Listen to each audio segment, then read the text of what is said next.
이 세상은 매 순간 끊임없이 변합니다. 먹고 기도하고 사랑하라의 작가인 엘리자베트 길버스는 2020년도에 팬데믹에 관한 토론회에서 세상은 지금 자신이 해야 할 일을 하고 있습니다. 세상이 해야 할 일은 끊임없이 변하는 것이죠. 변화는 급격하게 이루어지기를 갑자기 아주 빠른 속도로 찾아오기도 한다고 말했습니다. 그리고 얼마 후 그녀는 자신의 페이스북에 사진 한 장을 올렸는데 자신이 쓴 일기를 찍어놓은 사진이었고 거기에는 당신이 인생에 행복하는 걸 두려워하는 이유는 통제력을 잃은 것 같기 때문이다. 하지만 성격과는 다음부터 당신에게 통제할 수 있는 능력은 없었다. 당신에게 있는 건 오직 불안과 초조함 뿐이라고 적혀 있었습니다. 이 글을 읽고 항복의 의미를 한참 생각해 봤습니다. 이미 많은 사람들이 항복이라고 하면 부정적인 의미를 먼저 떠올릴 것입니다. 항복은 곧 지는 것이 실패하는 것이라고 말입니다. 세계 3대 영적 지도로 꼽히는 아르트 톨레는 항복은 인생에 좋은 것이라고 말했습니다.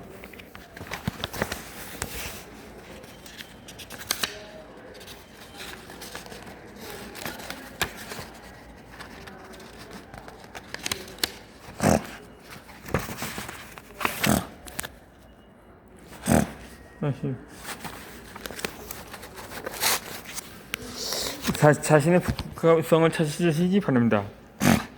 이 가치관은 사람의 마음속에 있는 구현과 기준입니다. 사람은 실제 생활 모습과 내면의 가치가 서로 부합할 때 인생의 충만한 만족을 느낍니다. 자신의 가치관에 정확하게 알면 어느 결정을 내려야 할 때 도움이 됩니다. 또한 가치관 어디까지 실행할 수 있도록 도와주는 든든한 법칙무익한 실패와 좌절을 겪고 난 이후 어디로 가야 할지 방향을 알려주는 나침반입니다. 다음 사람들이 흔히 갖고 있는 가치관들을 나열해 놓은 것입니다. 하나씩 천천히 읽어보고 자신에게 가장 중요한 핵심 가치관 3가지를 표시를 해봅시다. 사람은 각각 인생의 우선순위가 다른 것처럼 가치관도 서로 다릅니다. 그러므로 어떤 가치관이 옳고 판단을 듣고 봐서 선택하는 그것은 당신에게 중요한 일입니다. 책임감, 독립성, 정직, 성공 이 중에서 체크를 해보시기 바랍니다. 이어서 사회적 지위나 인기와 명성, 금전 이게 무엇에 해당되는지 체크해 보십시오. 다음은 이타심, 완성투구, 완벽투구, 전문성 등에 해당할 것입니다. 그리고 라인에 대한 관심이나 사회적 고용관, 인간관계 등에 해당되지 않은가요?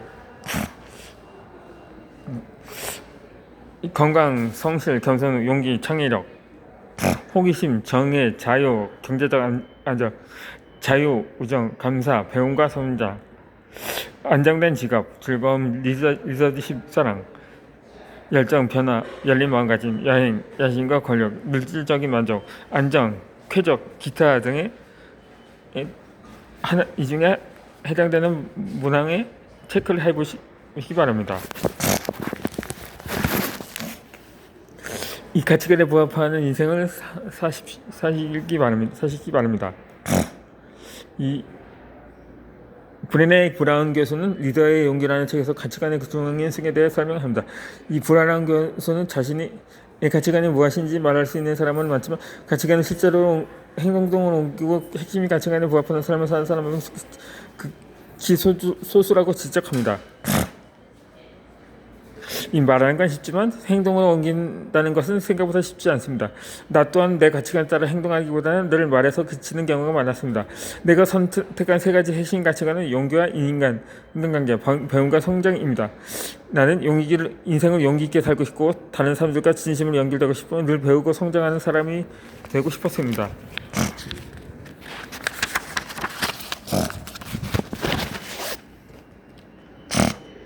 그러나 정작 내 생활을 살펴보면 다른 사람들과 교류하고 연결될 수 있는 시간도 일을 하고 개인적인 성과를 내는 데 쓰고 있습니다. 또 어렵고 도전적인 일보다는 쉽고 편한 일을 주로 선택하고 다른 사람에게 하고 싶은 말을 솔직하게 말하지도 못합니다. 이 브라운 교수는 핵심 가치관을 선택한 이후에 어떤 행동이 가치관에 부합하고 어떤 행동이 가치관에 위배되는 것인지 자세히 생각해야 한다고 말합니다. 그래서 나도 가치관에 부합하는 행동과 위배되는 행동을 나열해 보았습니다. 다음은 인간관계와 관계에 관련해서 가치관에 부합한다고 생각하는 행동들입니다. 첫 번째로는 다른 사람에게 시간 보내는 것입니다. 두 번째는 상대방의 말을 괜찮고 이해하는 것입니다. 세 번째는 상대방의 특별함과 장점을 찾아보는 것입니다. 다음은 가치관에 위배된다고 생각하는 행동들입니다. 첫 번째는 다른 사람과 비교하거나 상대보다 우월 혹은 열등하다는 생각 등을 하는 것입니다. 두 번째로는 다른 사람과 평가하는 것입니다. 세 번째로는 자신을 드러내고 증명하는 것입니다. 나는 이러한 행동들을 하고 있다는 생각이 들면 잠시 모든 것을 멈추고 내면에 무슨 일이 일어나고 있는지 살펴봅니다. 다음은 용기와 관련해 가치관에 부합한다고 생각하는 행동들입니다. 첫 번째로 직접 대면하거나 외부 사건이나 혹은 내면 세계 등을 말입니다. 두 번째로는 솔직하게 말하는 것이도록 다른 사람들에게 속마음을 솔직히 말하거나 거절하거나 한계 설정 등을 하는 것입니다. 세 번째는 불편한 상황에 대처하는 것인데 곤란한 대화에는 침묵하지 않고 직접 참여하는 것입니다.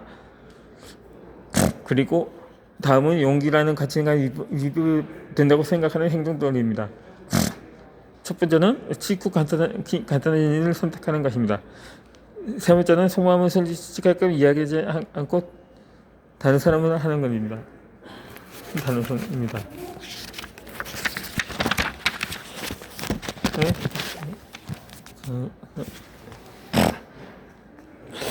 마지막으로 직접 대면하지 않고 숨어버리는 것입니다. 이렇게 행동을 구체적으로 접근하니 앞으로 어떻게 행동해야 할지 정명하게 알 수 있었습니다. 핵심 가치관과 구체적인 행동 지침은 우리가 매 순간 어떻게 행동하고 어떤 결정을 내려야 할지 알려준 중간 기준입니다.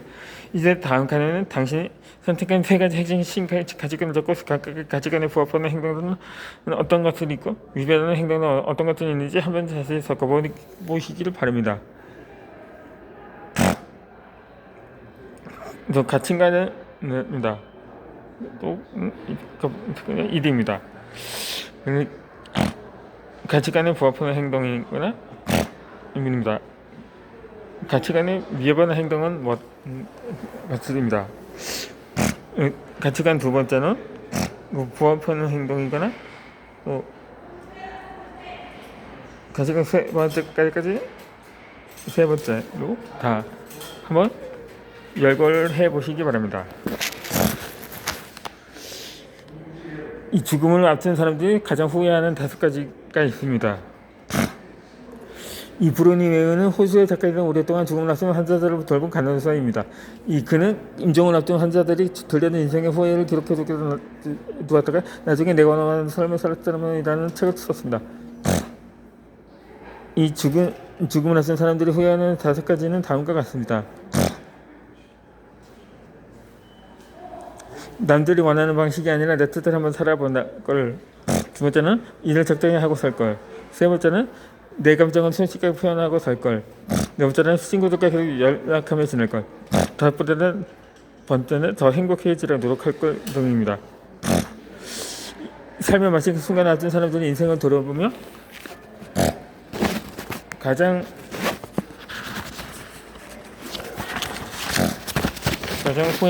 후회 일들은 내가 아닌 남들이 원하는 삶을 살았던 것이나 삶을 쫓느라 소중한 관계를 잃어버린 것, 감정을 솔직하게 표현하지 못한 것, 친구들과 더 많은 시간을 보내지 못한 것 등이었습니다. 그들이 익숙하고 안락한 생활에 갇혀 더 행복하게 살지 못한 것을 후회하고 바꾸려고 노력하지 않고 행복한 척 살았던 것 등도 후회가 되었습니다. 물론 사람들마다 살아가는 삶 방식이 모두 다르므로 여러분의 모든 선택이 옳고 그름으로 따질 수는 없습니다. 그러나 자신의 핵심 가치관을 모른 채 살아간다는 것은 멍멍에 대해서 방해도 모르고 항의하는 것과 같습니다. 이런 경험 보니까 사회의 기계, 다양한 가치관이 북극성이 되어 당신의 길을 안습니다. 그리고 인생의 마지막 순간이 되어서 자신이 그동안 살아서던 뜻에 따라 살았던 것을 깨닫습니다. 자신의 핵심 가치관이 무엇인지 정확하게 알고 있다면 밝게 빛나는 바람은 북극성은 언제나 어디로 가야 하고 어떤 결정을 내야 할지 안내해주고 실패의 역성을 겪은 후에도 가야 할 방향을 분명히 보여줄 것입니다. 이 미국의 심리학자인 그 스벨저 박사는 인생에서 가장 어려운 일이 좋아, 싫어, 안녕, 잘 가라는 이 네 단어를 말하는 것이라고 했습니다. 좋아와 싫어는 매일 어떤 삶을 살 것인지 어떤 일에 시간과 노력을 쏟을 것인지를 결정합니다. 이 어떤 일에 좋다고 대답하면 나머지 일에는 싫다고 말해야 합니다. 안녕이나 잘 가는 라는 말은 성공과 변화를 향한 중간지대에 들어갈 수 있는지 여부를 결정합니다.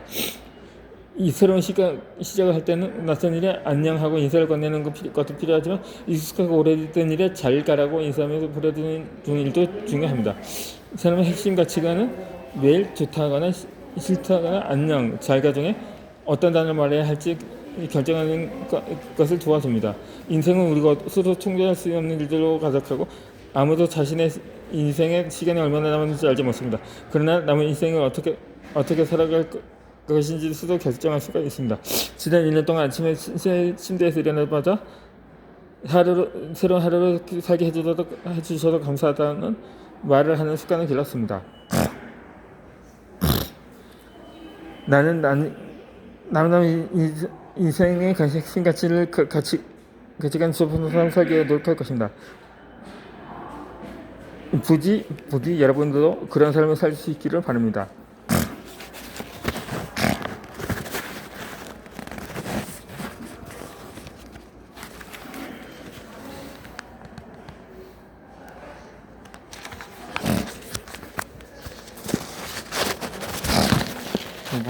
이 모든 것은 새로운 시작입니다. 얼마 전 함께 공부했던 친구와 전화 통화를 했습니다. 그 친구는 나타난 외국인 신분으로 외국에 살고 있었습니다. 우리는 지금 하고 있는 일과 팬데믹 그리고 지금 발생한 일련의 인종차별 사건 등에 대해 이야기를 나눴습니다. 그 친구가 예전에 무조건 미국에 남아서 일을 해야겠다는 생각했는데 이번에 팬데믹을 겪으면서 인생의 우선순위 다시 돌아보게 되더라. 그리고 내 미래에 대해 조금 다른 생각 갖게 되었다고 말했습니다. 그러고는 가족들은 내가 계속 미국에 남아서 일하기를 원해. 그러면서 내가 왜 미국에서 공부하기로 결심했는지를 다시 한번 생각해보라고 하더라고 말을 계속했습니다. 이 초심을 잃지 말라는 말이 있습니다. 처음에 왜 그 일을 시작했는지 하게 되었는지 기억해서 포기하지 말고 계속해야 한다는 의미입니다. 물론 초심을 잃지 않으니까 필요한 정보입니다. 그런데 때로는 초심을 잃지 말아야 한다는 말 때문에 발목이 잡히기도 합니다. 초심을 잊기라는 노력은 때로 과거에 내가 만든 신앙과 정체성을 의미하고 이미 성장하고 변화한 현재 내가 계속 지금 가야 한다는 것을 뜻하기 때문입니다.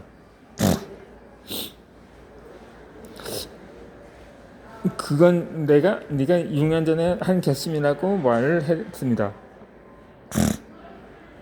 이 6년 전에는 그런 결정을 내렸을지 몰라도 지금 상황이 또 많이 달라졌더라. 그때와 다른 경험같이 얘기 생각을 갖고 있는 다음과 생각도 예전과는 무관한 다른 것들이야. 그러니까 그때 결심과 지금 네가 정말 원하는 건 무엇인지 다시 한번 생각해 볼 필요가 있다고 말입니다.